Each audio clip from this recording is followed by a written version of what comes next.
start getting serious here. We're going to call to order the Harris Township Board of Supervisors meeting for November 13th, 2023. Please join me in the Pledge of Allegiance. I pledge allegiance to the flag of the United States of America and to the republic for which it stands, one nation, under God, indivisible, with liberty and justice for all. Okay, first on the agenda tonight is approval of minutes from October 9th, 2023 regular meeting and November 1st, 2023 budget meeting. Motion to approve both. A motion? Do I have a second? I'll second. I have a motion second. Any comments, additions, subtractions, or alterations? Hearing none, all those in favor signify by saying aye. Aye. Any opposed? Motion carries. Okay, next on the agenda is citizen comments. This is a place where members of the public are invited to comment on any item not on the agenda. 5 minutes per person, time limit, please. Comments relating to specific items on the agenda should be deferred until that point in the meeting. Do I have any citizens' comments tonight? I don't see any online. Okay, seeing none, we're going to go to the new agenda items. And on this place, members of the Board of Supervisors may add agenda items to our agenda that aren't on there that we would need to vote in. Does anybody have an agenda item they would like to add tonight? Hearing none, we're going to move right on to township business. Okay, Mark, are you leading tonight or am I leading? You go ahead and read the items. Oh, you want me to read? Either one. I got my glasses tonight. Okay. Okay, first on the agenda is Hometown Christmas request. The Hometown Christmas Committee is requesting the closure of the Diamond and West Main Street from the Diamond to Tennis Alley for the tree lighting on December 2nd from 4 p.m. to 6:45 p.m. The committee would like to place a mailbox for Santa on the Diamond in the township right away for the duration of the holiday season. There are also requests the use of the Bollesburg Fire Police for traffic control for that event. Recommendation is to move to approve the closure of the Diamond and West Main Street from the Diamond to Tennis Alley on December 2nd from 4 p.m. to 6:45 p.m. for the tree lighting. Approve the temporary placement of a mailbox for Santa on the Diamond and approve the use of the Bollesburg Fire Police for traffic control for the event. I will take motion on that. I got a motion. You got a second? I heard that. Yeah. Okay, I got Denny's motion and Bruce's second. Any comments? Any discussions? Nigel, you look.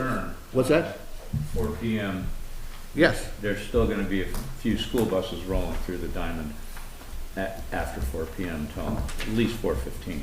How do we do that? Because we've I don't had this know. in the past. Well, isn't the second a Saturday? Oh, well, that's a Saturday. Never mind. Yeah. I'm even thinking. I was gonna say, I know we've done this before. I thought that was a Friday. That's okay. Okay, We appreciate that. no worries. Anybody else have anything they want to comment on? Okay, all those in favor signify by saying aye. Aye. Any opposed? Motion carries. Okay, let's move right on. I closed the reading. Okay, Resolution 2315, Deed of Dedication for Emma Court. I'm gonna let you read that one. You know more what's going on. Sure thing. Resolution 2315 adopts the deed of dedication for Emma Court in the Hawk Ridge development. Township engineers inspected the roads and legal descriptions in the deed and recommends moving forward with dedication. Since the street is going to be offered for dedication after the 2024 liquid fuels allocation was determined by the state, the developers agreed to pay $656.83 to the township to reimburse for this lost revenue. They have provided a check and also signed a memorandum of understanding related to our maintenance of the road for the winter. So the recommendation is a discussion item. If the board is comfortable with the resolution as presented, move to approve Resolution 2315, accepting the deed of dedication for Emma Court within the Hawk Ridge development. Does that complete the Hawk Ridge street dedication system? Yes, That's that the would- last that we're up. That would fully have Emma Court completed from Springfield Commons out to Academy Street, yes. All right. Do I have a motion on this so we can discuss it? I'll move that. Okay, I have a motion from Nigel. Do I have a second? Second. I have a second from Bruce. All right, discussions. Any questions, comments on this thing? I know we've talked about Hawk Ridge a lot. Okay, I don't hear anybody want anything. Okay, all those in favor signify by saying aye. Aye. Any opposed? Motion carries. Okay, next on the agenda is the COG budget review. Okay, COG Executive Director Eric Nornberg will be present to discuss the COG's 2024 budget and to answer any questions from the board. The township's municipal share will increase by 12.08%, which is $83,036 for a total contribution of $770,182. Staff will forward any comments the board has on the budget to the COG. So, how do we want to get this started? Do we want to go around the horn, or do we want to hear from Mr. Norberg first? You want to hear from? Okay, we're going to hear from Mr. Norberg first. You're up, sir. Great. Thank you, Mr. Chair, members of the board. Just a few opening remarks. I wanted to make sure you recognize that we have several of our COG staff with me tonight, both online. We have our new finance director, Kimberly McMullen, library director, Lisa Collins, Jim Saylor from the CCMPO. And so together we'll hopefully be able to answer any of the questions that you have. So one of the things I wanted to start with, I wanted to remind you that since the last budget preparation cycle, there were proposed changes and improvements that have been discussed and implemented. These included an updated schedule and the creation of a new budget guideline for staff to follow that would limit the average growth of municipal shares to fund the baseline budget. And our goal was to deliver a budget that was both responsible and equitable, that met the COG priorities that were established earlier this year using feedback from the municipal boards and councils. The changes that were put into place earlier this year enabled our capital improvement program and program plan documents to be prepared and delivered for review by the municipalities on schedule. And as you're aware, we have some new staff that were involved in the budget process this year, and some who had distinctly different responsibilities this year than last year. So it was a learning experience for many people, and we appreciate the patience of the Finance Committee, other elected officials, and the municipal staff as we guided the process over the past few months and really got through this as a team effort. A side benefit is that with the additions to the team come new ideas and better ways of doing things. So watch for more improvements in the future, and the Finance Committee will be discussing potential improvements to the process during their December meeting. Next, I wanted to remark briefly about the guideline. The budget guideline that was established by the Finance Committee this year covers what I would call the baseline budget, continuing the current level of service from 23 into 24, plus the COLA and merit increases and other increases that come along with delivering the same level of services. So within that guideline, we covered a lot of expenses that might normally be discussed as additional requests. We worked hard to stay within that guideline that was set at 8.05% using this formula that was approved by the COG Finance Committee earlier this year. We were able to cover the additional costs of the market adjustment from the recent compensation study within that guideline limit, and then other requests that you all saw and we discussed in July during the program plan review were then reviewed by the Finance Committee, and some are now included in the summary budget. These are listed on page 11 of the summary budget. With these added initiatives, the average increase, and again the average because you just heard what the Harris Township share is, but the average increase would be 10.68%. Again, that's the average increase. And one of the things I wanted to note as well is that on page 11 there is a reference to a recommendation that is not in the summary budget, but that we request be funded so that the CCMPO, the Center County Metropolitan Planning Organization team, can pursue federal funding through the bipartisan infrastructure legislation. The township manager distributed a page that you have in front of you that shows iterations of that proposal that was begun and developed earlier this year, and that's what's shown on the top line. The middle row of that is the level of funding that was requested during the September budget presentation made by Center Region Planning and the MPO, And then the bottom line is the row that shows the request that was discussed and supported by the Finance Committee during the budget wrap-up session. We included this table for you so you know how much would be allocated and associated with each of the requests from for municipal shares from each of the municipalities. So hopefully we can discuss that further in a few minutes.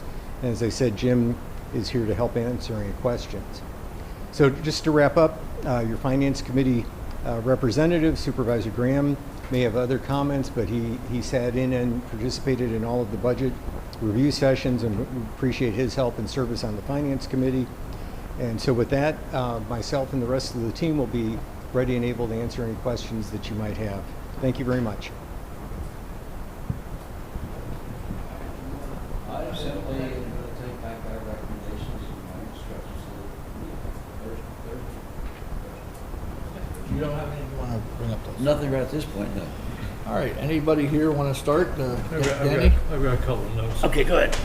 They're all under the revenue section for Park and Rec and Library. Library, I think it's probably the easier one. Library costs to Harris Township are based upon resident use of everything in the facility. Just the physical material. Yeah. Okay. Has that been holding steady over the years, or is it, I've seen a big jump in or a large decrease in? Nope, yours has been fairly steady with a small increase. Good. We can continue to encourage our residents to use the library. On the Park and Rec side, how much of the registration cost for programs is being picked up by the participant versus a subsidy by townships? I don't have that exact percentage available, but it varies depending on the program. Some of the programs are things that are more fully covered by participants, and others more heavily subsidized. And the Parks and Recreation Authority approves a fee policy every fall for the next year, and so that was done, I believe, in actually August, to support and provide information necessary for the preparation of the budget by the Parks and Recreation staff.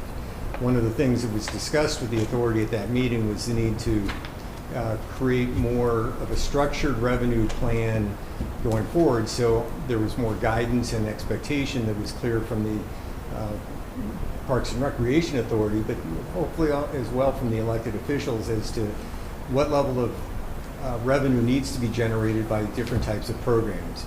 Obviously, special events are really difficult to collect revenue from, but some things that are more directly associated with individual benefit can have more revenue from those.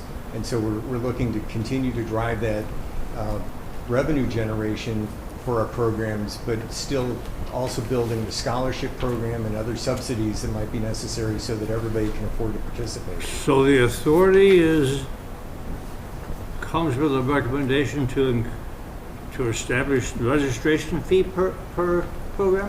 Yes, they have that role, and that's something that that comes to the authority every year. It lists out a number of pages. So we have the authority establishing registration fees, the Park and Rec office implementing that, and we paying for it. There's three parts of that puzzle with respect to me that's confusing, because we have an authority that's not generating any money by coming to us with the expectation that we're going to fund what they recommend. And there's a missing piece here somewhere. Well, I will defer to your representative on the authority, but I will say as well that it's important for there to be some policy and some guidance to staff, and that's what the authority does to make sure that priorities are established in terms of that community need and community expectation for numbers of programs and an amount of costs that the public can bear. And so that's something that gets discussed each year, but we have heard as a comment submitted by a number of other, or at least one or two of the other townships, that we think we need to have a closer focus on revenue generation in the coming year, and the Parks and Recreation Director is well aware of Yeah. that concern. So if you wanted that comment included, I would, yeah. think that would resonate. I looked at 4 particular programs: the operating budget, the aquatics, the Millbrook Marsh, and the Regional Parks Capital. All seem to have a fairly significant difference between revenue and expenses. So we then at the township level are covering the difference between those two?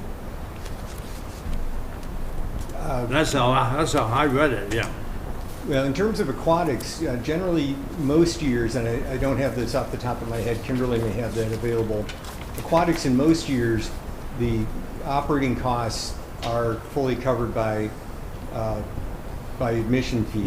User fees. Correct. And in some years, even there's the ability for aquatics to transfer some into reserves based on successful years. But Kim may be able to answer more questions about that. Aquatics has 807 revenue and 940 expense. That's on page 43, Eric. As we're looking at the difference, that seems like a pretty Well, significant difference. And if you look at the Let's have a fund 2020, if you look at 2023 estimate, they have a total revenue of $746,500 estimated for the end of this year, with a total expenditure of $764,688. That's pretty which close. is about a $20,000 loss. So, and what you're projecting in 2024 for aquatics is a $133,000 loss. I mean, I understand that, but, you know, we're providing the pools, the parks, and we're taking the loans and making all those. We can't do that and in addition keep subsidizing all this. I would sooner see us have some kind of a scholarship program or campership or whatever you want to call it for those that can't afford it, and let's make those that can afford it pay the way for that. And I just, it just seems like we're budgeting losses in these places, in places that we could make, even if coming even, just say break even. I looked at the one that I just keep shaking my head was concessions. Concession revenue for 2023 is $28,900, and concession expenditures were $33,487. Now, I don't know how that works, but somebody gave away a lot of hot dogs. I mean, come on. We can't be doing those little things. That's the simple stuff. Wasn't the, And by the way, we're budgeting a $2,000 profit this year on concessions. wasn't the intent of the food trailer we talked about, which has been changed to the other, wasn't that expected to bring us closer to the expense revenue? Well, we didn't get it though. We didn't get that. Well, that's, yeah, I mean, that was my understanding, but I don't know where we're at on that. Okay. And that's kind of, you know, a lot of the concession business is part of operating the aquatics operations. I will say this, that, let me straighten out a little bit. The fees and stuff come from the agency and get discussed with the authority and approved by the authority. But the fee schedule does not originate with the authority. The fee schedule originates with the agency. As it should. As it should. Yeah. What I would like to see, as you mentioned, I would like to put it more formally, is we need to be very explicit about what our cost recovery is on the various programs. I mean, we're not a for-profit business, okay? We're providing recreation services, and some of those recreation services we have no ability to recover costs on. Someone's going to come out and use a picnic table. Yeah. We're going to maintain picnic tables and remove grass, but we're not going to charge someone to sit on a picnic We table. recovered a little bit on pavilion rental. But we ought to be very clear, and both to and maybe to the benefit of the agency, what amount of cost recovery there is at Millbrook Marsh, at the Active Adult Center, recognizing that yes, we do some municipal subsidies. That's part of providing for us. So aquatics, I think, you know, my problem with the aquatics budget, looking at here, is our capital reserve our ending fund balance is all over the place, and now we're under $8,000 of a fund balance in 2024. That's kind of scary if you start thinking about if we had the kind of, changes we had this year. Actually, this year, it looks like we're doing, a little bit of a loss, $18,000. I guess my overall. But you do that again, and we're in the hole. My overall comment would be to look very closely at bringing revenue and expenses back closer.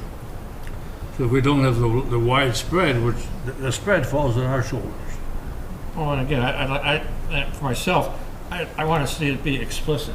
Oh, sure. That's the first stage, is being transparent. That's part of solving the problem. And knowing what's going Well, on. I think what we're talking about here is that, there are programs out there that we would do that benefit the community and benefit, and we want those. We want to subsidize them. But there's other ones out there that are just like swimming pool. Okay, that's it's an activity, but it's more of a luxury type activity. So should we be subsidizing those? But let's subsidize the one where the young kid can get out and interact with other kids and have a good program. Maybe that's something we should decide what we're going to subsidize and what we're not going to subsidize. And I think that's what you're saying, is that, okay, if we're going to have something in there that we want it to be bottom line neutral, we want it to make what it's costing, those programs we need to identify, and then identify the ones that we will subsidize because they're important for your reading program. If there's a reading program that's going to benefit the kids, well, then that's something we probably do want to subsidize. But to give everybody a brand new book, well, that's a whole different thing.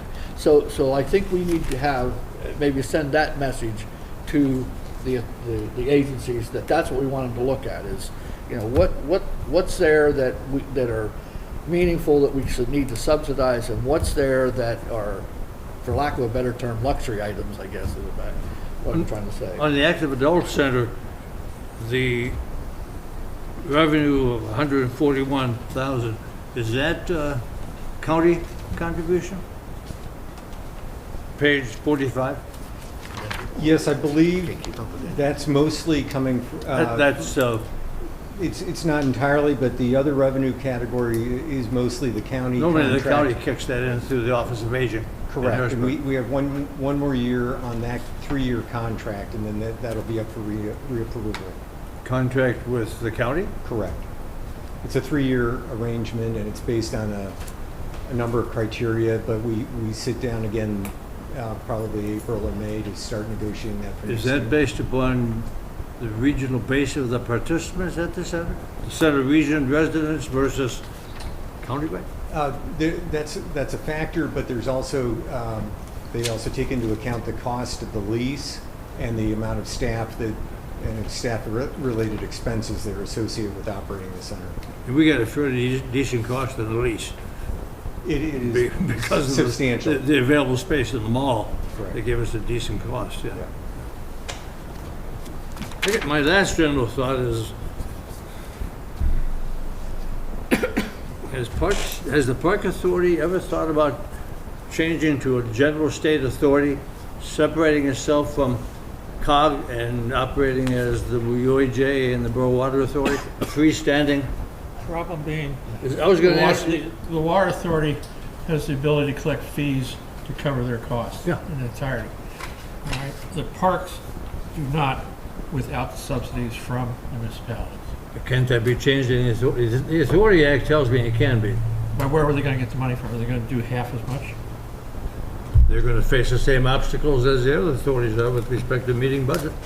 But again, It's not going to be comfortable, but it's an option. the water company can charge tapping fees, the sewer authority charges fees, we pay fees.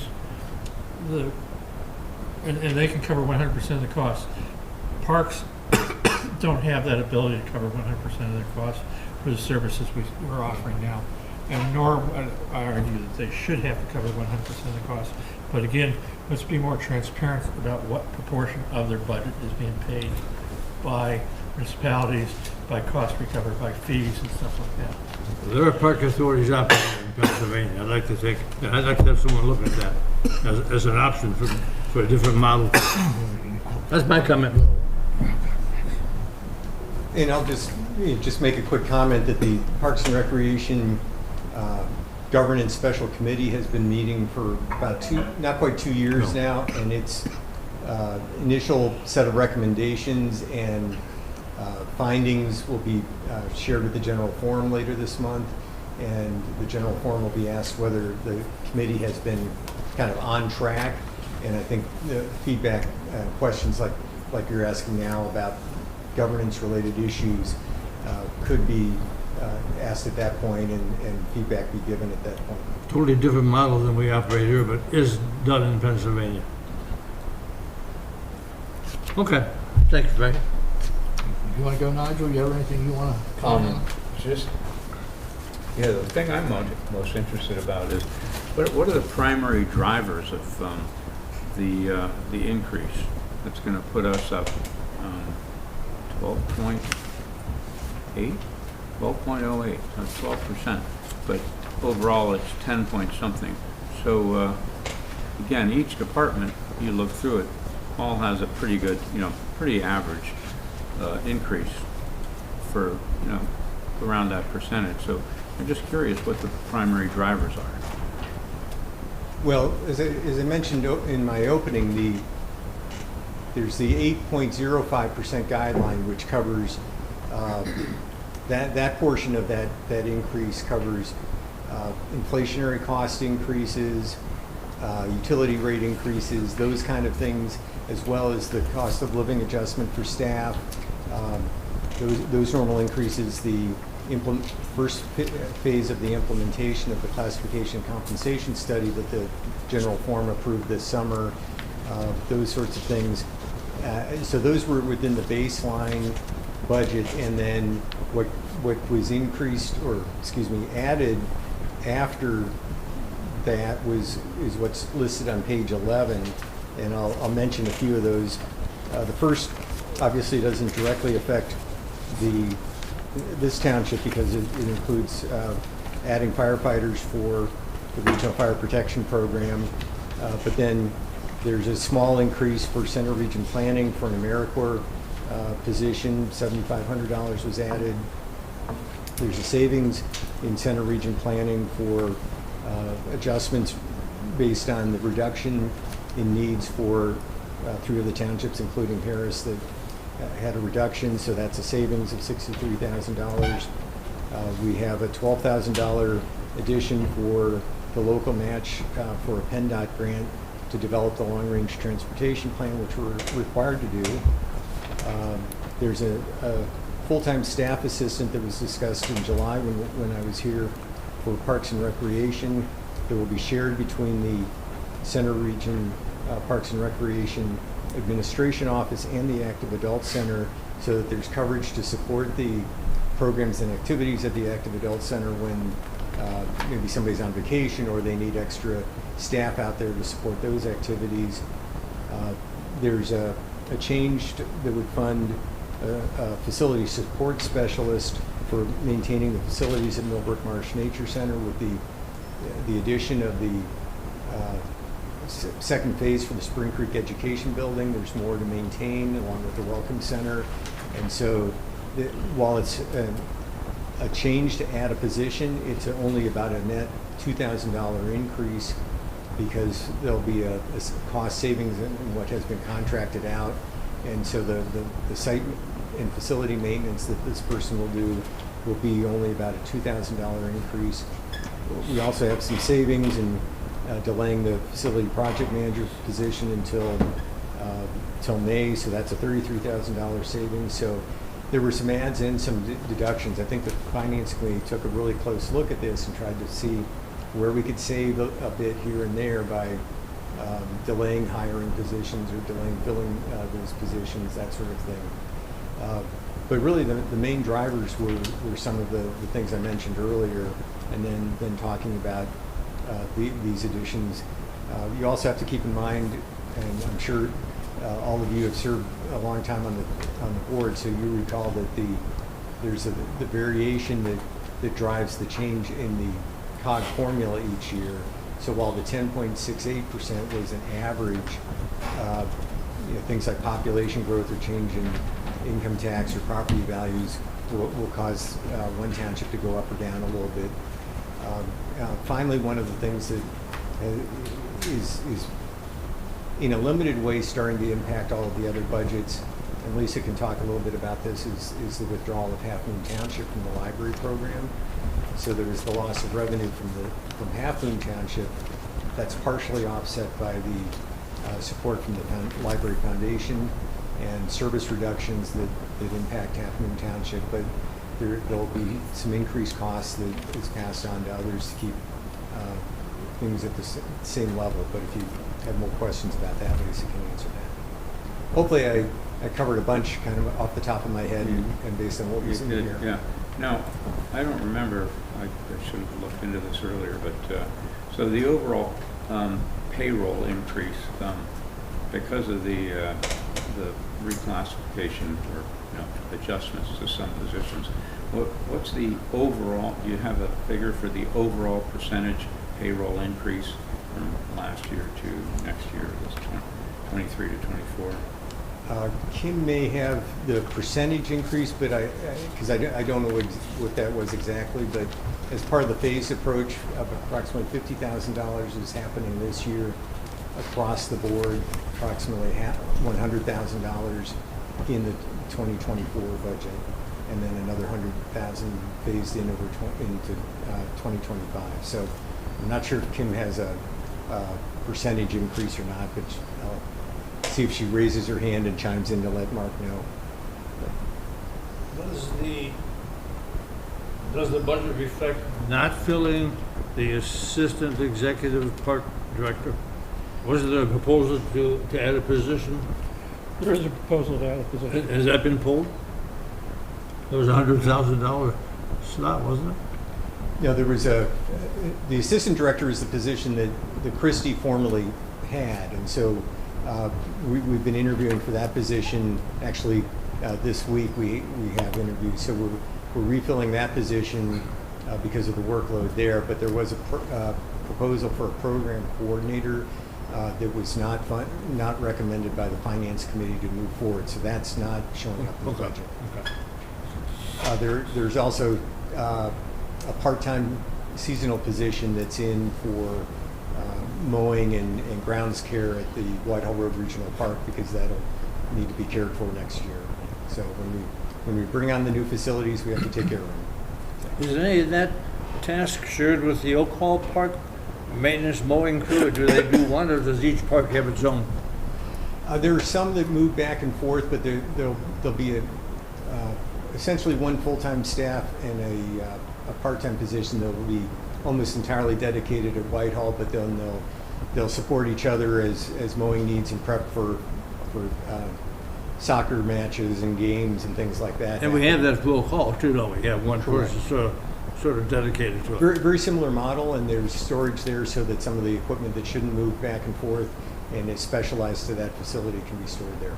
And when we asked earlier in the year about priorities for hiring, that was the one that received the strongest support across the board. To fill the position. To fill the For position. Whitehall. For Whitehall Road. Oh, Take yeah. care. We got Whitehall Road out there. We spent a lot of money on it. We need to take care of it. I took a drive through it last week. It's impressive. Pretty good. Sure. I have two things. And one is, as Half Moon continues to withdraw from programs, are there cost savings we're going to see, or we're just going to keep picking up their share? I mean, if they're asking less services, then are we still spending the same amount of money? Not. I know planning is. It's a complicated answer to your question, because there will be one position we're leaving vacant in planning. For the time being, we have the new planning director starting a week from today, and because of the changes, we will leave one position vacant. We'll reassess in consultation with all of the municipalities, trying to figure that out. But There are overhead costs associated with providing planning support for Harris Township, for Patton, et cetera. And so some of that will have to shift to the other municipalities as we look at that. But there will be a greater focus on regional planning and coordination with that as we move forward. I think, this may not be time for a detailed discussion on that, but I think the COG needs to get down on local planning and focus on regional planning. And it's- And you can see that's the tendency where the municipalities are going. Moving that way Yeah, gently. so, and, if you go down from 40% to 20% or 40% to 15%, 40% of zero is the same as 15% of zero. It's zero. What percent of Half Moon did Mark pick up? 40, 50%? You were their local planner. Yeah, I was out there, they were 33% at the time is 33, what they were. and now they're budgeted out. for. No, they're 15% next year, correct? Correct. And 15. they adopted the ordinance to withdraw entirely for 2025. That 15 is pretty minimal. It is, Yeah. it is. Yeah. But you gotta have some, and then what are you gonna do with the rest of the time? Other question, just, I really, we moved the budget cycle up by 2 months, right? To get started. And here we are, again, at the tail end of the year. And suppose we say no. Suppose we say, I don't like this budget, I'm not voting for it. What's gonna happen? Because we haven't left us much time to make adjustments. Right. I understand that concern. We did make progress at the beginning of the year, but we ran into some delays due to information that wasn't available from local partners, as well as delays in other things. But we also had a lot of staff changeover, so we weren't able to keep the pace and the schedule that was originally anticipated. So should there be feedback that we need to try and get back on that schedule for future years when we plan for the 2025 budget, that's certainly a comment that the township could make, that we want to get back on that earlier schedule. But hopefully there is good communication between the members of the finance committee and their boards and councils, so that there aren't surprises when we get to this point. Did we start this year in September or October? Yeah, I don't our know first- what, It was not that far off. We're usually talking about this meeting, so we're not that far. It's just a little more contentious because of a couple different. Yeah, but again, I just feel like we're kind of, by getting to this point, we've kind of created an artificial crisis, which we're managing crisis management, and there's not, what am I to do? Say no? Throw it away? And just operate on last year's budget? I mean, because at this last minute, it's kind of hard to say, no, I'm not going to vote for this budget, but you're tempting not to vote for it. That's it. So, Jack? You have anything you want to do Well, there, Mr. Graham? well, before we get off of Parks and Rec and everything else, I want to point out the fact that the aquatics program is self-sufficient. We pay nothing for the aquatics program. What we do, we pay for our debt service, which will be over in 3 years. I think our debt service is 2028, I believe. that pool loan will be paid off in 2028. So then then we won't have that. And then the pool's capital, we pay, I think it's $14,000 for pool's capital, which is filters, whatever they need to do other than standard operating. So as far as the pools go, they are self-sufficient operating. And of course, it depends on the type of year and whether it rains or whether it doesn't rain.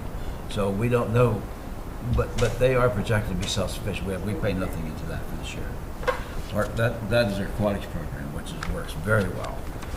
And I question why we don't have anything new for the aquatics program, and their answer was that when this debt is paid off, then we can look at upgrading the pools, like putting a $1 million wave machine in, something like this, which is unreal. But so the aquatics program is very, very well run.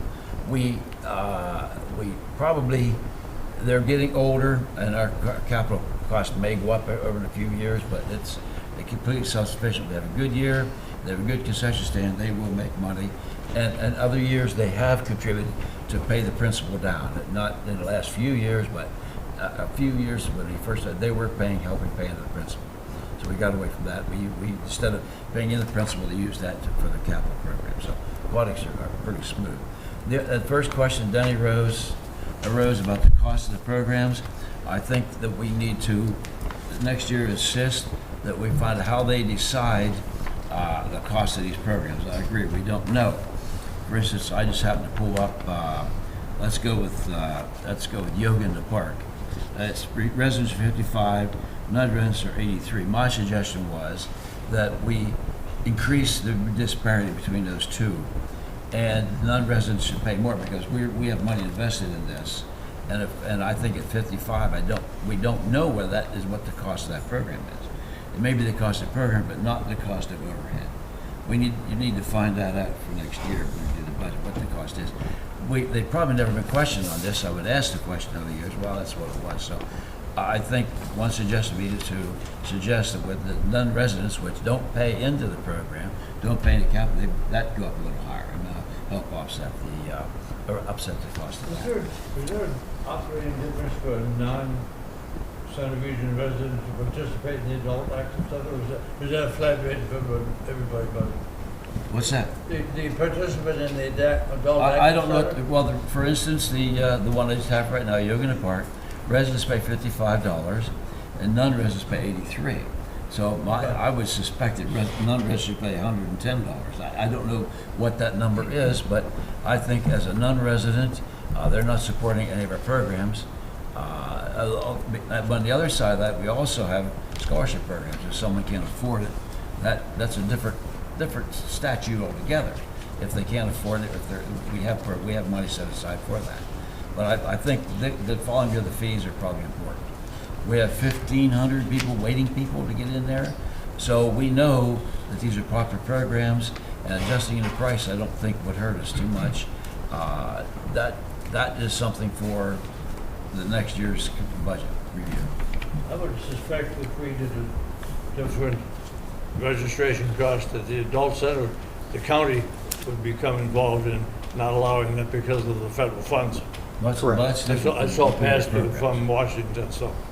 Correct. The active adult center can't differentiate between resident or non-resident. We cannot. Correct. Okay. No. Okay. The That's what I expected. county contributes what percentage to that? I don't know what it is. Was there any other questions on Park and Rec that we needed forward to the committee meeting? Nothing? You have anything? I have nothing else for Park and Rec. I'm Okay, fine. I got a couple things here. I rooted through this thing and I identified the big three. We have three agencies that seem to want to, their amount goes up about the same every year. Unfortunately, you're one. SCLO Library, Park and Rec, and COG Administration. The three of those next year are requesting $733,658 more in municipal contributions, where the total municipal contributions going up for the entire budget is $704,852. So I just think that those agencies need to tighten their belt. I mean, I don't have a problem. I know costs go up, but I don't have a problem helping with that. But at some point, it's not an unlimited faucet. At some point, the faucet's going to turn off, and I think it's time that we pay a lot of agency directors a lot of money. It's time for them to roll up their sleeves and go to work. That's my point there. And I have a question for Eric. Are we fully staffed now at the COG? And if not, when do we anticipate being fully staffed? When you say at the COG, I mean, down there, how many, do you have agency vacancies? How many do you have, or are you fully staffed? so it depends on the agency, but right now we have, as I said, the new planning director starts Monday. We are conducting interviews for the principal planner right now, and we're screening for the vacant planning position. As I mentioned earlier, we're planning to leave one of those senior planner positions vacant for the next year. We currently have the vacancy with the facility project manager, and that's budgeted to stay open until April to allow time for review with the facilities committee on the job description and any update on scope for that position. So that position's currently vacant, and there may be a couple other scattered vacancies. We are currently interviewing for the emergency management coordinator to replace Sean since he was promoted. So that will be retitled to assistant chief for emergency operations, and so that will. We've done the initial screening interviews, and I think the final interviews coming up in the next couple of weeks. So we're moving steadily along with that, but we did have a flurry of activity this summer, and I think we have a few to go. I'm not sure, Lisa, if there's many in the library that are vacant. We do not have it. So and follow up to that, other than the facilities director, which we know you've budgeted till April, are we budgeting for the rest of the staff to be fully staffed January 1st, or have we adjusted our budget for personnel for next year until we figure we're going to be fully staffed, or are you fully staffing from day one? To the best of my knowledge, off the top of my head, I think any position that was known to be, well, any new position we budgeted for either a April or May start date. So we do not budget for any new positions to start right on January 1st. We have we knew about the facility project manager position. Other positions that are vacant that I mentioned are being interviewed for right now, so we did budget for them to start January 1st. And let's keep track, as I've been reminded, that positions that we only start on halfway through the year, we're going to be paying next year full time. So we're in this process, we're obligating us downstream. We won't feel we pay until next year. Does anybody have anything? Mark, do you have anything you'd like to? I did want to call your attention. We had two comments from Okay, go ahead. Jenny Evans on Zoom. Although I think Bruce just stated the first one, which was delaying hiring of a new position this year doesn't flow through to next year, where it will be a sustained increase. And then why are there so many exceptions added to the 8% increase in the COG budget?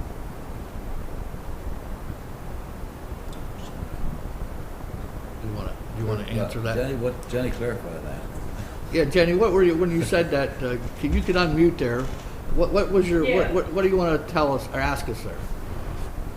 Well, when I was listening to Eric talking about the budget, it seemed like the 8% was for, 8% seemed to me was meant to be the increase in the budget, not the increase in bits of it and then add more. I was confused. I'm worried about my taxes going up, quite frankly. Okay, so the guideline that was set was to be the baseline recommended budget to cover, the basic costs of delivering the same service from 2023 to 2024, and any additions that could fit within that were recommended by the agencies and myself. So earlier this year, we tried to really come forward as staff for all of COG with a limited number of requests, and those were reviewed through the program plan. There were 10 of those items, one of which was funding the market adjustments for the classification compensation study. Several others we've talked about here today, including the recommendation, which has two parts for this Center County MPO. So we had those 9 that were kind of on the bubble. We could fit a couple of them in, including the market adjustments, the maintenance position for Whitehall Road Regional Park. So a couple of things were included in that budget based on what we could fit within that guideline. The items that fell outside the guideline, the other 7 or 8, were ones that the Finance Committee discussed and evaluated, made some adjustments to, included or did not include, and that's where the change occurred. And so, for instance, the start date and the amount for the consulting and the staff position for the CCMPO were reduced from the initial request in September down to approximately $189,000 total, and that's what's on the table for consideration to see whether the township can support tonight. Does that get you, Jenny? You understand, Jenny? I understood. The framing of it confuses me still. If I'm given a budget, I work within the budget. Thank you for your comments. Does anybody else have anything else they want to go forward for? One comment I would like to put on the table, that we put I don't know what they call it, moratorium on studies. We don't need to be spending $75, $50, $100,000 on studies all the time to make a decision. I think we want a moratorium on them until we get this budget under control. I didn't see any, but I just, they seem to come up all the time. Yeah, well, I know external studies in. There's gotta be, let's see. There's one for Westfield bathrooms improvements. Was that a carryover from 13 years ago, or is that a current one? That's gonna be a current one. Anything we did 13 years ago is obsolete.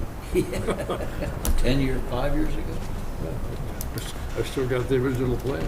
Well, I have some comments which we based on. Oh, we're done. Well, so what am I taking, is there anything specific I'm Well- taking back to the budget Have you been taking? meeting Thursday? Yeah, I've taken down a number of comments. Try to sift through them here as I was going through. In particular, I think there was a number of comments about whether or not the Parks Authority could potentially look at if it's possible to go out on their own. Discussion about trying to bring the expenditures and the revenues closer together from the parks program, documenting that in future budgets so that it's clear where the subsidizing is taking place and where it's not. Comments in general regarding the 3 largest increases in the budget in terms of hopefully trying to tighten their budgets here or tighten their belts here in the future. Let's see here.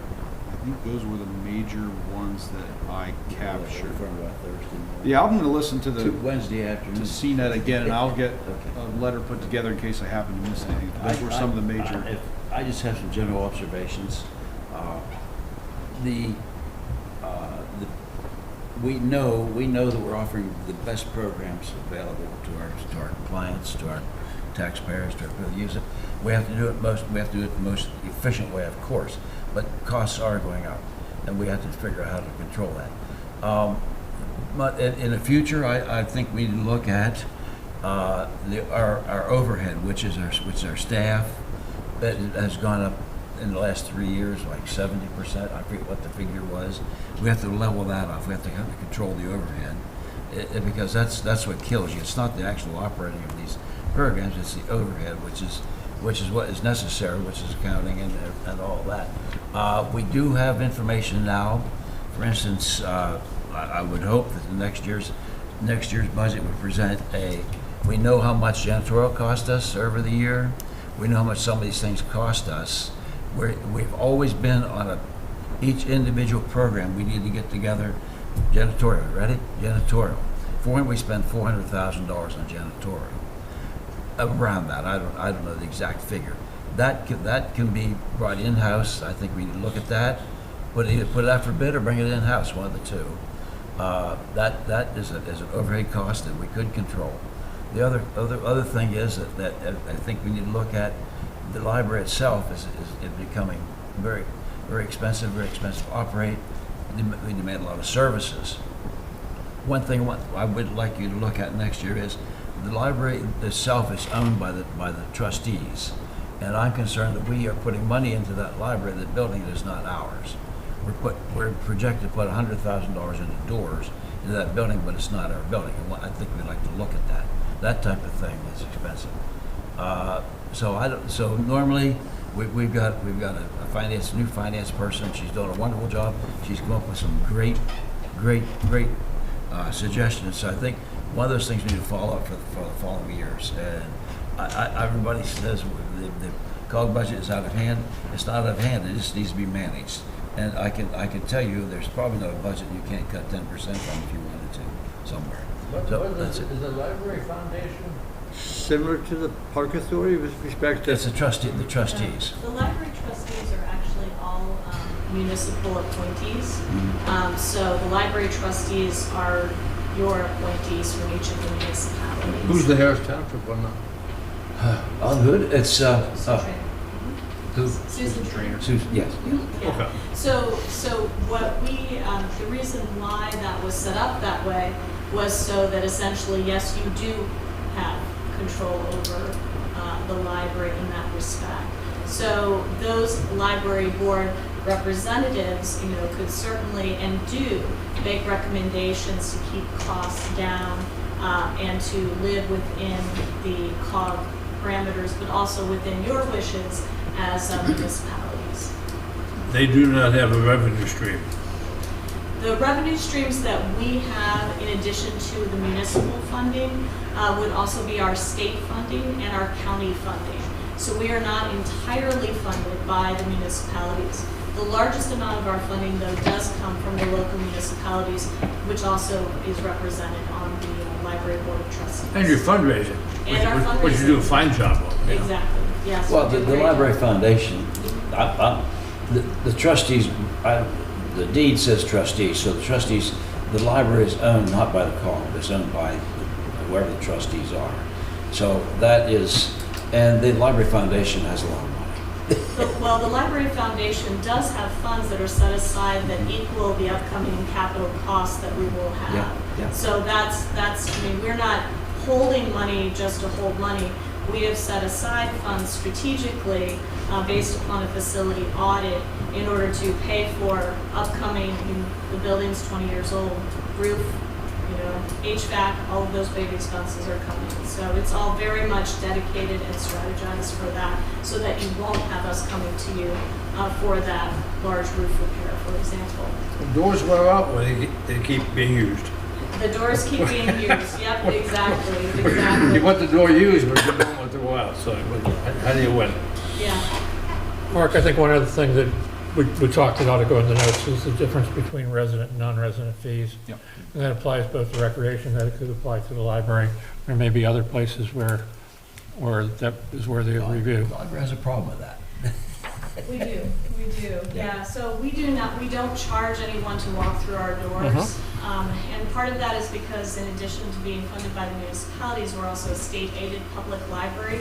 So we have certain requirements that we have to meet in order to get that state funding. And also our county funding is to provide countywide an element of services. But we do have some resources that are only available to residents that live in the municipalities that are in our service. Yeah, it's worth, given the situation, it's worth thinking about. Room rentals. Yeah. Well, my comment is that I hope that the goal is to smooth our regional expenses out, smooth them out. We've done a lot of adjustments this year, maybe more than we could have or should have, but I think once we got a full-time finance director now, I don't know what her official title is. We had 3 of them last year from the beginning to the end, and that was kind of confusing. So they've got a good finance director, and we can level this budget out so that it goes up every year, but not the 12 and 15 to 18% like we think it should. But is there a difference in the use of the softball diamonds by our programs versus the many tournaments we bring in? The external people that come in? Is there a sliding scale on the use of the fields? sliding scale cost-wise? Well, a rental release, whatever you call it. I don't know. I don't know what but they do make money on tournaments. Yeah. They make very good money on tournaments. That's why I feel it's very important that we keep pushing for Hess Field to be brought up to standard. That there's a lot of money in tournaments there, and there's a lot of money that can be brought in for donations or whatever like in fun. One of the problems is we talked about this before. We could have had that some of those amenities in Hessfield and Oakville donated, but we didn't move fast enough to use that money. These organizations, they offer this money, it's right there, you use it, but years later we look for it and say, well, we spent it someplace else.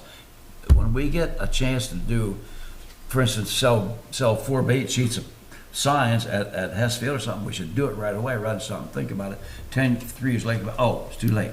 That is one thing that we really could work on our softball complexes and our 3 regional parks. There's a lot of money that people want to donate, contribute to, name a field, name rights, and there's a lot of money involved. We just don't act fast enough to do it. And I hope in the future that we look at this. We've got to know we've got a full-time. After about a year, we've got a full-time park and rec person, and I hope that she now looks at this and says, "Look, when we get those opportunities, let's do it. Let's spend that money." And I'm hoping down in the future we hire a full-time fundraiser or whatever you want to call that person for the whole cog, not just for the library. There's a lot of things that we could offset a lot of these expenses with. I think those are in the works. I hope they are. Anybody else have anything else they want to bring up? I think we've had a very good discussion. I think that hopefully COG understands our concerns, where we're coming from. So We don't have to do anything, do we? no. I'll put a letter together to Okay. COG outlining all your comments. I'll Okay. let you go through the full discussion and just make sure I captured everything. And to answer Bruce's question, if we say no, if we're the only one who says no, it makes no difference. But we hope our goal is always to reach a consensus on these things. Maybe some of it we're unhappy with, some of it we are happy with, that we can at least reach an agreement of understanding. Because it takes 3 no's to turn the budget down, or 4 no's to turn the budget down. Three, yeah. Yeah, which means the other municipalities can obligate three of the municipalities to Yeah. higher expenses, I Well, would say. That's sort of an agreement. We do have the ability to withdraw. We do. programs. We certainly have that ability. That was not very advisable, but it certainly is. It's good to hang. It's a good talking point. I don't think I would advise it, but I will say this. Okay, well, If we we're support it, gonna- we have to do it. Yeah. Let's move on. I think we've done. Yes, Sure, Eric. just for clarification, I don't think we got to a final discussion or resolution on your support for the item for the CCMPO, the bottom line of that Oh. handout, whether you support Frank, you're the including expert that. on Well, details. I made this comment, I think, to Jim here a week or 2 ago, maybe one of that if we can't get the whole egg here, let's get the person, the grant person first. And if we can't put $225,000 in for consulting services, let's at least get the person there that can start the thing and maybe give us a better number next year on what we would need to do that. So I see what we did there on that third. I have no problem with that. I mean, we're talking from our standpoint about $8,000, and what we could leverage from that for roads is a heck of a lot more. Jim, can you sort of go over this sheet with us a little bit, just to clarify the difference, the columns and what the sheets are actually telling us? All right, so if you go on the rows that, wow. So if you go all the way back to the beginning, That's the pre-PennDOT? reason we started looking at this Okay. was in February of 2022, there was a amendment brought to the MPO. We received, I think, $3.5 million of additional federal funding as a result of the passage of bipartisan infrastructure. And one of the things that really stuck with the MPO members at that point is that the funding available in the bill, about 60% of it works through formulas like that. The other 40% is through discretionary programs, meaning that you have to go write a grant to get it. And we were a couple of years down the line from having collaborated with PennDOT on the grant application that brought $37 million of funding in to work on the I-80, I-99 interchanges. So we'd seen an example of what a well-written application could do for the region. And the charge from the bill subcommittee was show us what it's going to take to engage with this on an annual basis. And over the 3 years that we know we'll have funding from the bill from this point forward, what it's going to take to have a reasonable chance of success. So that's what that top line is. And with that, we were anticipating 3 different tracks of projects that we would be doing, up to 3 federal applications a year and 4 to 5 state level applications a year.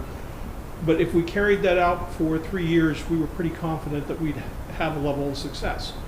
But that's a big ask. And it is, when we had our discussion with the managers, it was clear that that was beyond what the center region could support. So based on their advice, we ratcheted that down to the middle level. And this is what we brought into the finance committee from September into October. And that was a single position. And we were focusing on 2 to 3 federal level grants and 1 to 2 state level grants per year. And again, it's not shooting as high, but we felt that over 3 years, there was a relatively high chance of success.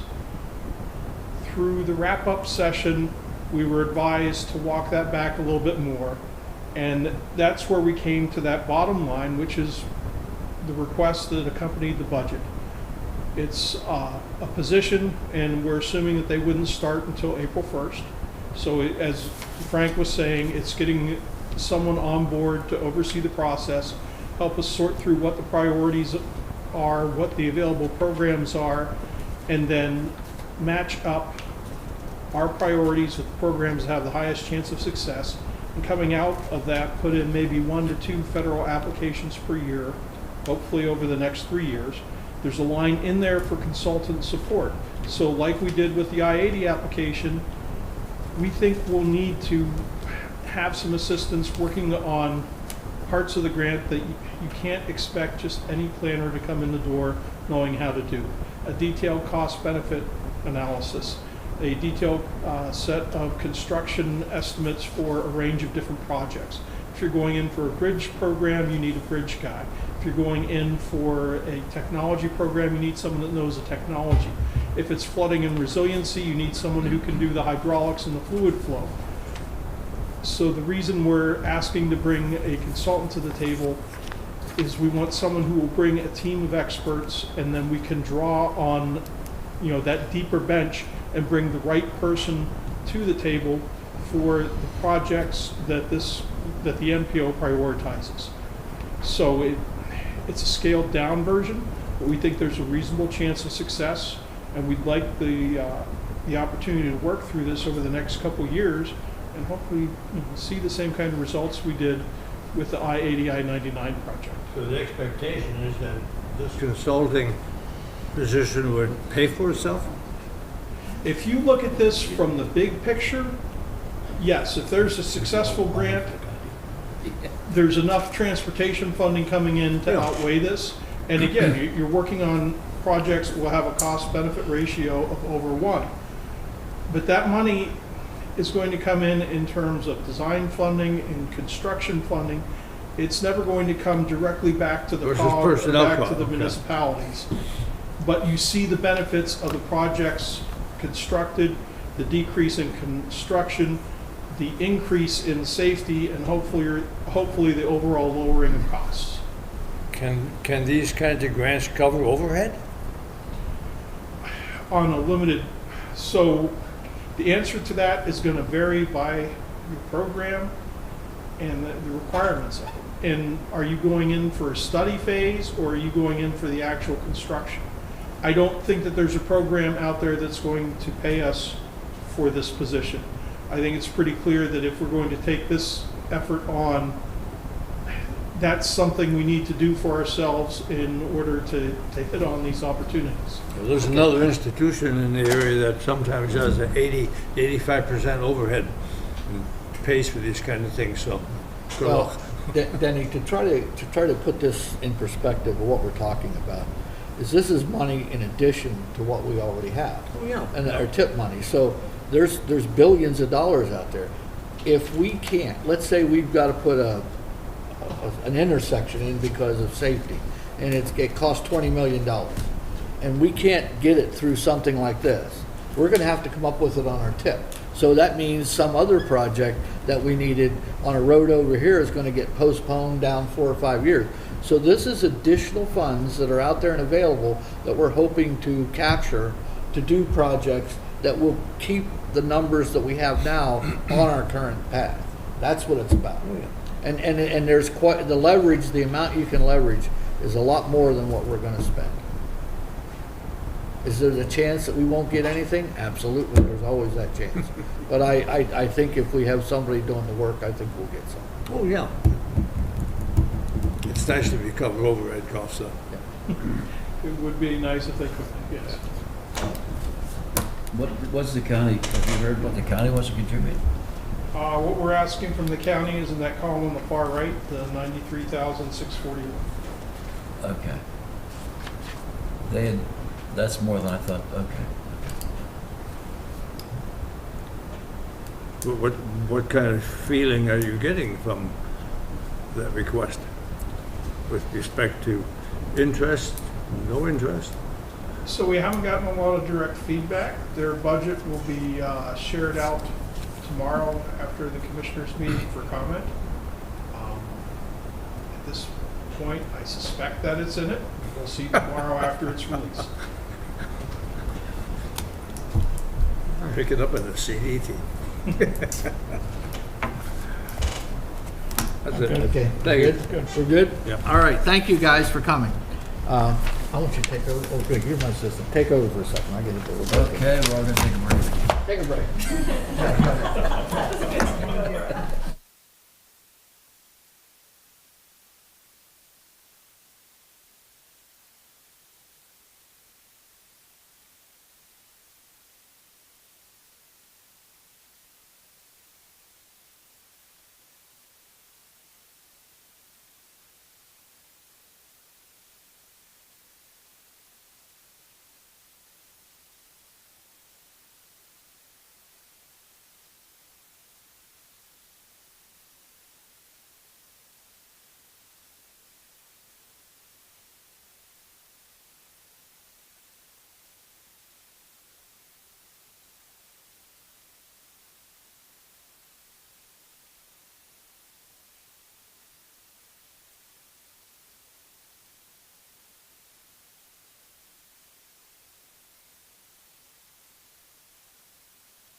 My reading or you reading? Read it. Okay, go ahead. Yeah, the Board of Supervisors held several work sessions in recent weeks to finalize the 2024 Township budget. The budget should be tentatively approved so that public review and comment period can begin. After tentative approval, the budget must be made available for inspection for at least 20 days prior to formal adoption by the board. A public hearing and formal adoption will take place at the December 11th, 2023 Board of Supervisors meeting.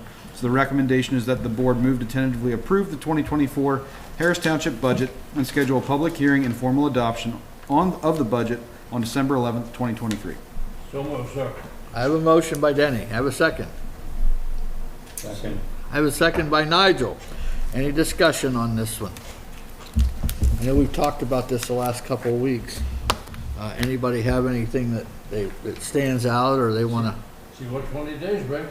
what's that? We'll see what 20 days brings. Yeah. Anybody else have anything they want to bring up on it?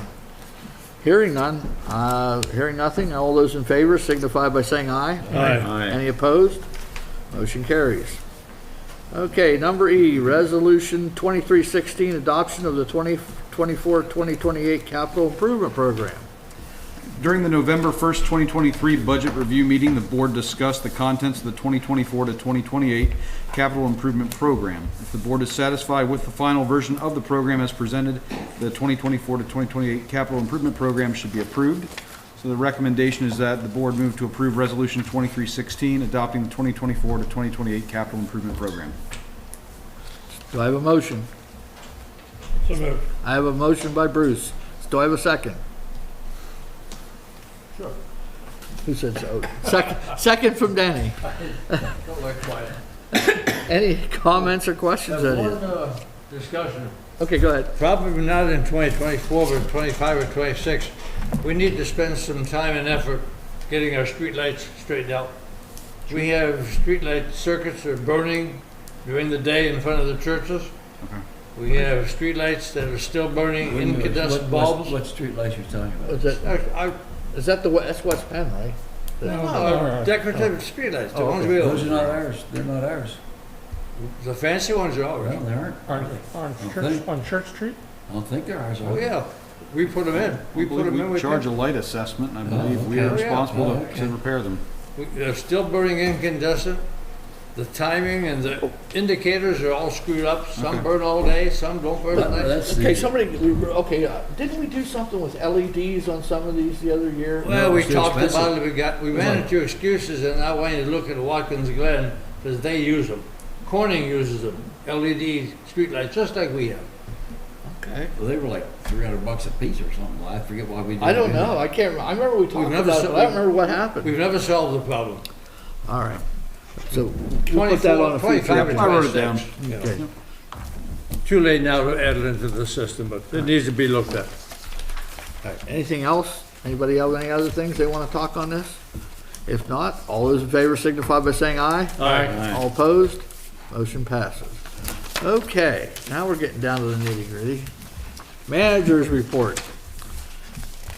I'll just draw a few items to your attention. First is the completion of the municipal parking lot, as I think most of you are aware, is going to be delayed until the spring of next year. Basically, the contractor was unable to obtain the required permits in time to complete construction and ensure that they'd be able to get paving done before the asphalt plant's closed. So we worked out an agreement with them to extend that time period until next spring. We have a final date. I have to check with the engineer if that's the end of April or the middle of April, but it provides them enough time to do most of the work this year and then just finalize the paving next year. And as you'll note, we also have some issues with the neighbors' sheds being located on township property. I did talk to her about that and told her that we'd like to see about having those removed or moved, and she did indicate she was interested in taking them down eventually anyway. She needs to clean them out first. Bought a farm down. Well, we'll see, but I'm going to talk to her about it. Now with this delay in paving, that might provide her with adequate time to be able to get it done. Before we were thinking she may not have enough time to do it. That's whose cost? Well, she was indicating she'd be interested in getting rid of all those things and I taking them agree. down. So But at whose cost? well, she seemed to be willing to take that on. Okay, So- because we're forcing it on her basically, and those sheds have probably been there as long as this building's been here, if not longer. So, Well, I think she blamed she did, somebody else for building them recently, but well, not recently, they were built Not by recently, somebody else but who's no yes. longer with us.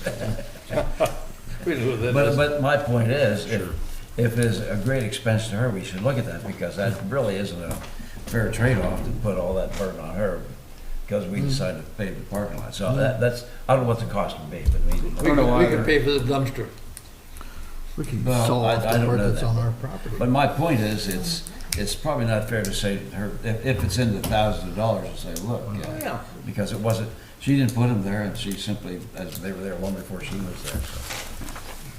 Okay, go ahead. Yeah, the other thing I was going to say is if the board was happy with the venue for the township dinner that we had the other evening, just let me know, and that way I'll know, if next year you'd like me to try to reserve that facility again, I'll do that.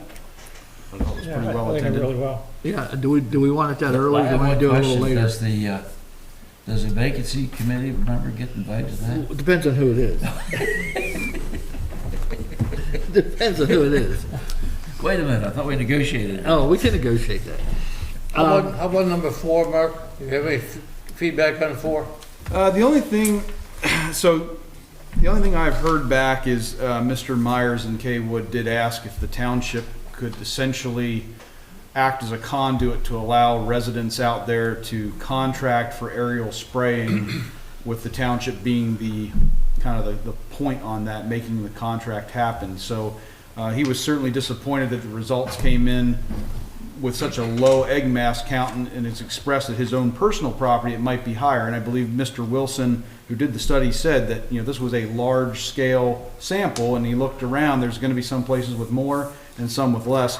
My concern with opening it up in that way to residents would be, you'd literally have to open it to the entire township, where if anybody wanted to come in and say, we'd like to have the township contract on our behalf, we'll pay the township, but have the aerial spraying done, that opens us up to the liability if folks aren't happy with it, as well as the fact that it literally could be township wide. So that's about the only feedback I've received.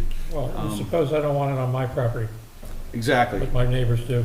Yeah. And that's the concern. I think with the study being done, if there was a neighborhood-wide problem, it would be much easier for the township to say that there's a concern there that we're going to address at the neighborhood level. But in this case, where it'd be an individual property or even small groups of property, I think it could be much more complicated and probably not advisable to pursue. Do you know if those egg mass are counted on township trees or all trees? I'm sorry? Will the egg mass count on township trees or all trees? All trees. They went through, well, in the township parks, obviously it was just our trees, but when they went through these neighborhoods, they did plots throughout private property. We sent postcards to all the residents letting them know that you may have someone So walking on your all property. trees, not just trees that are on township property? Correct. Okay. Yeah, this was all trees. And as Mr. Wilson pointed out, it is a situation where some places had more, some places had less, but the overall for the neighborhood was the numbers that were in that final report. Where? I had a question. Sure. He answered it. Anybody have anything else for Mark? Oh, how about number 5, we're making any progress? Well, those letters were sent out to that property owner regarding those zoning violations, and I believe the nuisance might be up today or tomorrow, and we have not heard back from them. You know, we did put in the letter very clearly we'd be happy to sit down and meet with them to discuss what it would take to come into compliance. So unfortunately, it might be a situation where the township is going to have to go the route of referring this to the district justice. Let's make sure we've documented everything today. Absolutely. Yeah. Question, did you contact have you contacted a appraiser yet? I reached out to, I have not actually had someone call back to Tell me set that up. call. I'll call two. What were you calling for? What was the question? Appraiser. Oh, Commercial gotcha. Property appraiser. Okay. Anybody have anything else for Mark? Hearing nothing, let's move to the voucher. Let's pay the bills. I moved through a resolution, It's not a resolution. yeah, voucher transmitter sheet 2023-10 for the amount of $119,372.20. Do I have a second? Yeah. Yes. He Go said ahead, yes. Nigel. Nigel, okay, I have Bruce as a motion and Nigel as a second. Does anybody have any questions or comments on that? And by the way, that was a big check back there, it wasn't $9.99 for the check. That was all one check for the credit card. A check? Yeah, there was, You wrote a check? the You wrote a check check? for all this. It wasn't They $10. didn't write a check. I know. Anyway, hearing none, all those in favor signify by saying aye. Aye. Any opposed?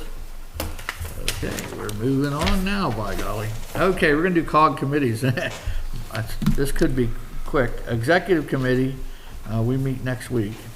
The last meeting was, we kind of discussed that at the last COG meeting is what we did, so there's not really anything to report there. Facilities did not meet. We were canceled again, so when you ask why we don't have all our, According to Eric, that's going dormant till April or May? I don't know. That's for what I just know that Indication, I guess. everybody at COG wants to know when we're gonna come up with all these great reports, but we keep canceling the meetings, so I have no idea. Crisis management. Yeah. The connector project is still sitting there. Nothing's changed since last meeting. And MPO doesn't meet till the end of this month, which we will be looking at changing the bylaws to change the technical committee. Right now, the way it goes, we have two committees. The technical committee is supposed to do the legwork, whatever you want to call it. And the coordinating committee is the policy committee that's supposed to pass all the budgets and all the monies. Well, the problem is, over the years, they both do the same thing. So if you go to one meeting and the next meeting, they're pretty much the same. So we're trying to revamp the technical committee so that they act more like a planning commission for us, where we send stuff down there that they work at, and then they would bring it to the policy committee to get it done. So that's what we're going to be, one of the things we're going to be talking about at the end of the month, plus the other things you just saw on there. So that's all I have for those four. Parks Capital Did not meet. did not meet. Parks Governance. Parks Governance had a 90-minute meeting scheduled and got done in 41 minutes. That's good. That's good. You have a referee. The Governance Committee has reached broad consensus on everything, Good. and you'll hear the details coming up. Good. But that's, yep. Okay, and then We just should Center have done, Region we just Parks should have done it a Authority. year earlier. Parks Authority, yes, I knew that part. The Parks Authority is, the agency's working on the budget, we're working on the budget, and we've seen more details here than we saw at the last authority meeting. The Whitehall Regional Park is very, very close to being done, and unlikely to see any surprises at this point.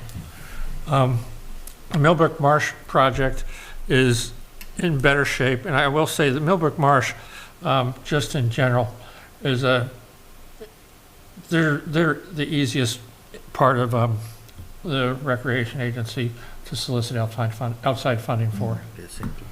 You know, and they're going for a Knight Foundation grant and other things, and they've been bringing in money nicely. So Can I ask a question here on Millbrook Marsh? Uh-huh. Before we paid, what was it, 200 and some thousand to do that environmental study for the replacement of the boardwalk. And I know that probably nothing's happened on that project for a while. Is there anything that's going to happen so that we don't have to pay another 25 and redo that study?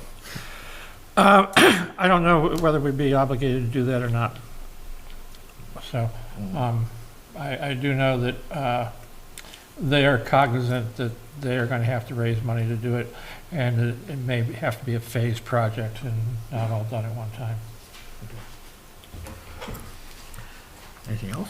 No, that'll do it. Okay, next we have Public Safety, Mr. Wilson. Public Safety did not meet last month. We are scheduled to meet that's tomorrow. And Human Resources met last week for the month of November, and all we did was bat around ideas for what we're going to do in the coming year and prioritize things. Okay. So. All right, next is Lucy. Yeah, we met November 2nd. Two major items, the Active Transportation Plan, it's called ATP, has 6 components: data collection, analyze data, countywide engagement, issue identification and project listing, implementation strategies and ATP recommendations, and the draft and final plan. And that was presented by Ann Mesner from COG. Second item we had was a update on the staff planning update of what's happening in planning office. That's it. Okay, what about solar power purchasing? What's going We'll on have to there? refer that to our manager because I was out of town that day. Mark? Yeah, so they met and discussed the documents that are still under review by the solicitor. They're hoping to have those by mid-November, therefore they're not planning to meet until December, but it's going to, of course, push the timeline out into 2024 for us to hopefully have those for review. That was a Zoom meeting, wasn't it, Mark? It was. The next one will be in person December 13th at College Township's building. Okay. I have a question on that then. When is it gonna reach the point where we pull the plug on this? I didn't go. When is it gonna reach the point, if in fact we have to pull the plug on this? We have people pulling out of this, CAT is pulling out of this, a couple other districts are pulling out of this. What's our game plan here? We already spent, what, 300,000 legal fees? Or 275,000 legal fees? How much electricity is that? I don't know what the total legal fee is. I'm just concerned that somewhere along the line, we have to take a hard look at this, and we have no place to put this. So I know they're not asking for more money next year, I assume. We can put it on the agenda next month if you'd like. I don't care, I'm just curious. I don't know. Okay, That we lost a half year and yeah, with respect to the attorneys trying to clarify the whole situation. all 5 contracts. Okay. I have no idea what those Was there any discussion on that at all in there? I I don't know, Mark, what kind of Oh. discussion did they have? On the contract or on Yeah, the the cost? Well, I'm curious because it's, The 5 contracts, I have no idea what those 5 contracts well, are. we have 2, the CAT pulled out, and I think somebody else is pulling out, aren't they? The recycling The authority. recycling authority pulled out? Well, recycling is pulling out because we're doing our own. Yeah, they're doing it right, okay, so I guess sometime we have to decide whether it's really feasible. We're generating 105% of our electricity at the authority with the new system. Yeah, You got a very good price too. There was discussion about the legal fees. They're hoping to get them reimbursed. And I think it's $60,000 in legal fees being reimbursed by the Prospect 13, the company they're working with, once the contracts are finalized, but it's only a partial reimbursement. That numeric project, I think, is a little bit out of sync with reality and what they expected to build versus the. Sounded like it was a great program to start with, but boy, They had high expectation of building it in Center County, yeah. and that hasn't quite gone over as fast as they thought, so. Okay, buddy, you're up for Well, finance. we meet Thursday morning, and here's this and this and this all goes there to the See that? meeting. Just weigh it. I just Well, did. a It's lot a of lot. a lot of us pay the bills. Yeah, you do it. A lot of us pay, well, plus this down here, plus this. A lot of us pay the bills. We have, I'll make a year-end summary of this and recommendation, and I think it's, as to this point, we discussed it a little bit tonight. Maybe we need to look at different ways how we handle that budget. We want to keep, I think we want to keep it going. We need to figure out, we need to control our overhead on this. Overhead meaning administration. That is a killer. That sort of offsets any savings that we would have on each of these programs, the library, Parks and Rec. That sort of negates any savings we have, so we have to be careful of that.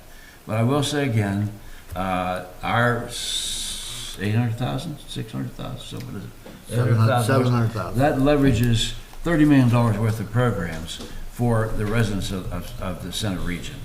And I think that's maybe it can be tighter, but I don't think that's out of hand, but it can be tighter. I think the one thing I'd like to see is when they start the process next year, especially if they do it early, the first direction that they should be giving is 6%.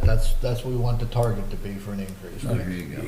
Give them whatever that number is and let them work the budget. And if they come back and they're percent over, percent under, we've got to adjust it. Well- I can do that versus coming back every year with a double digit that we all have to either take or give up. So let's give them something to go at right from the beginning. I would follow that, but I think I would use a federally established number to do maps.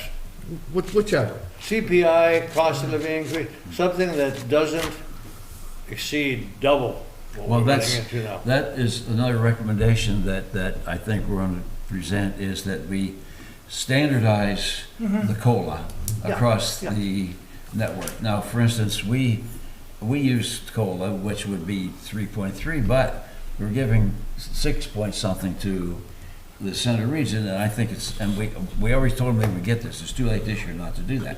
But I think we have adjusted ours to be in the middle. Every one across the three, almost five, should be very close to each other. Cola's cola. I mean, I don't quite. COLA, it affects us all the same. so. It is, and I think Bruce's idea of the merit, putting in a merit pool and dividing up that rather per person, I think is a great idea. A great idea. And maybe we suggest that to do with the center region, with the talk too. Now, what are the salary increases for the largest employer in the, I think it makes sense. Yeah, yeah. that's nowhere near this. All right, climate action. Now, who went to climate action? Yeah, I went to that. Well, I'm not today. sure. Denny I gave went. it to Mark. Mark gave it to Denny. And Okay.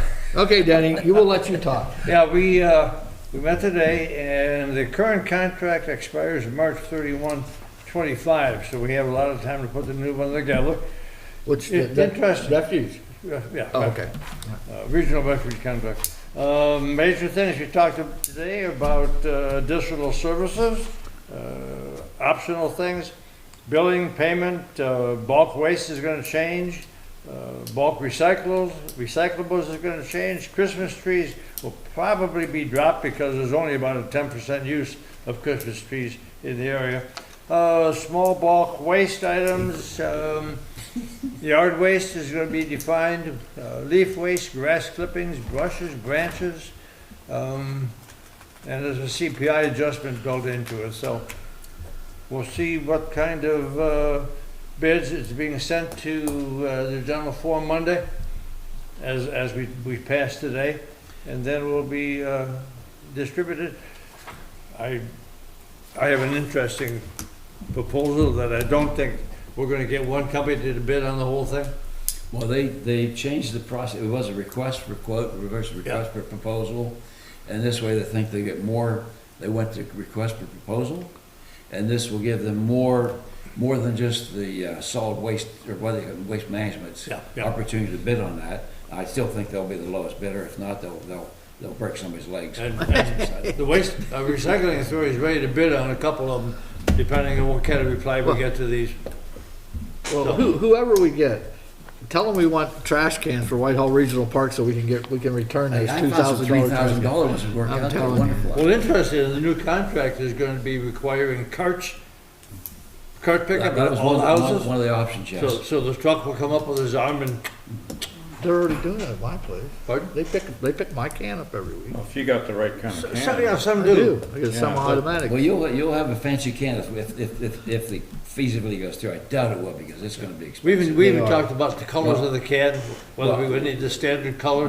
What I think was interesting about that bid, they were gonna put an option, diesel, propane, or electric, okay? For instance, a diesel truck would have been about $400,000. Propane would have been $600,000. Electric would have been over $1 million. What a disparity, and so I don't know which way they're gonna, I think they're gonna say, we require you to have propane, but if you come in with gasoline, we allow them to adjust. Eventually, we would like to have all propane. There'll be an adjustment in price on that. Well, as replace trucks, Yeah. it would be adjustment of price, yes. I think that's, but when they went from the diesel to propane to electric, from propane to electric, it's double the price, Yeah. double. We looked at, And we're look- a smaller truck. yeah, we're looking at doing propane recycling the red trucks, Yep. like $400,000 a truck. Okay. It's too- Okay, too last expensive. on the list, Bollesburg Heritage Oh, Museum. we've made several $1,000s on our I don't know exactly, Did you? on our Oktoberfest. They're gonna do it again next year. We wanna thank Bowl City Brewery for working with us on that, and a lot of the community members working with us on that. The what do they call it? The band? What's the band? Little German. The German band, very well. They they sacrificed one of their better other venues to come over, I think, so. And the food that was prepared perfectly. Thank you very much. Especially in Bluff. Oh, you couldn't. I was a schnitzel cook. I think the Little German Band was your biggest customer. They probably were our biggest customers, yes, they were. Anyway, okay, well, anybody have anything for the good of the order? Just, I will just mention that, welcome to our supervisor-elect. Glad you could make it tonight. Now you see what you're up against. You get to go out, you get to be last in the room. So, thank you, and, everybody else, Bruce, it's your turn. Move we adjourn. Done. Done. So be it. Gentlemen.